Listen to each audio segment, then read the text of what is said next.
soo dhaweyn abid loo sameeyo tii ugu weynayd ayaa maanta waxaa lagu soo dhaweeyay ugaas cabdirashid ugaas roble ugaas doodi magaalada Boorama iskugu soo baxay dadweyne aad u fara badan kuwaas oo ruxayay caleemo qoyan qaar waxay indhahagu qabanayeen dad hooyooyin ah oo qiiraysan kuna dhawaaqaya ugaas soo dhawow waa dhulkaagii marka aad jaleecdid waxaad arkaysay boqolaal baabuur oo istaba socda taasi oo lagu galbinayay ugaaska beelaha Samaroon ugaas cabdirashid ugaas doodi soo dhaweyntan ayaa waxa ay munaasabadii lagu soo dhaweynayay ayaa waxa lagu qabtay garoonka diyaaradaha ee magaalada Boorama ugu horeyntii waxaa halkaasi ka hadlay Sheekh Cabdilaahi Sheekh Ali Jawhar oo ah sheekhul baladka xagga nabadda noqotay kalsooni buuxda dowladda Jamhuuriyadda Soomaaliya kalsooni buuxda hanagu qabto inankaasi waxaanu annagu nahay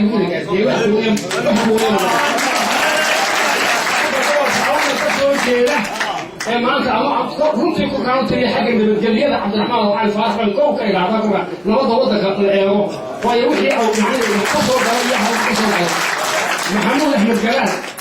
raalli ahaa hadda wada tii ilaahana dad baa oran doona aniga waa la yiri oo ma ku afqasanayaa raggaasi nabadgelyada rag lagu xanto oo la yiraahdo gobolka awdal bari nabadgelyo oo daro hoosteedayaan ummadda Soomaaliyeed beeyaan midnishii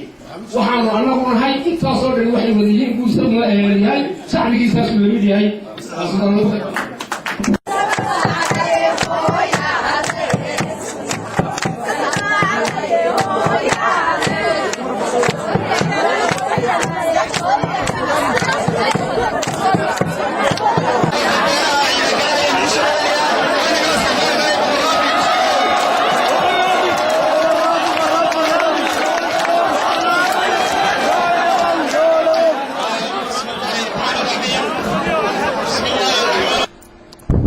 waxaa kaloo halkaasi ka hadlay wasiirkii warfaafinta Somaliland ee dowladii hore mudane Axmed Xaaji Daahir oo cilmi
waxaan salaamayaa dhammaan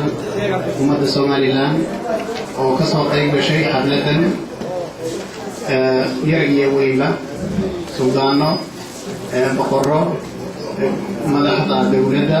wasiirada dhammaan shacabweynaha reer awdal salaan qaali ayaan soo jeedinayaa muddo badan ilaahay mahadii waan isku soo noqonay marka in aan shacabweynaha noo shaqeyno ayaan ilaahay ka baryaynaa waxaan ilaahay ka baryaa in ummadeenu isku mid muwaafaqo iyo midnimo ay ka shaqeyso ilaahayna dhulkeenu waa dhul xora maanta nabadgelyadu aad u sareyso marka dowladda iyo shacabku inay wada shaqeeyaan ayaan ilaahay ka baryaa muwaadin kasta in xaqiisa la ilaaliyo ayaan ilaahay uga rajeynayaa horumar iyo barwaaqo ilaahay uga baryaa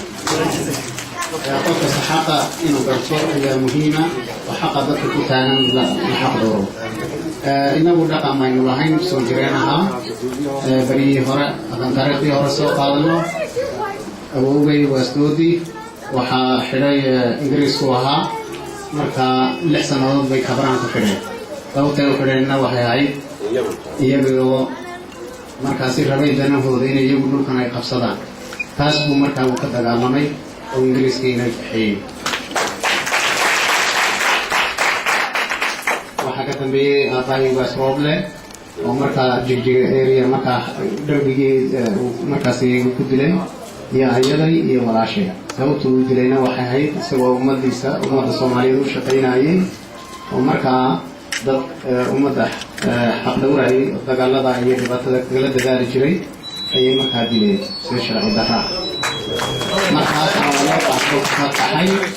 Allah naxariiso baad iyo intii garaade iyo suldaanadii Soomaaliyeed iyo meel lagu wada dilayba Allah naxariiso faatixada u mara ilaahay naga aqbalo walaalayaal inagu waxaynu nahay ummad walaalaa isku mida inaan markaa horumarka shaqayno aan dadkeena u shaqayno ayaa loo baahan yahay nabadgelyo markaan haysano baan horumar gaari karnaa marka haddii ilaahay ilaahna waan soo noqday marka ayaan shacabka iyo ummaddeena halkan ku nool inaan u shaqayno meel kastaba ummaddu markaan leeyahay wax weeyaan ummaddeeda bulshada waxay ku nooshahay Itoobiya waxay ku nooshahay Somaliland waxay ku nooshahay Djibouti marka intaba waxa weeye xuduudahaas waa ka gudbaynaa qurbahana way ku nooshahay marka meel walba ilaahay ummadda Soomaaliyeed baan loo mid nahay marka wanaag iyo raxmad iyo nicmaan ilaahay ka baryaynaa walaalnimadaasi marka qaaliga dad aad nabad ugu shaqeeyay nahay marka insha Allah saasan rajaynaa wax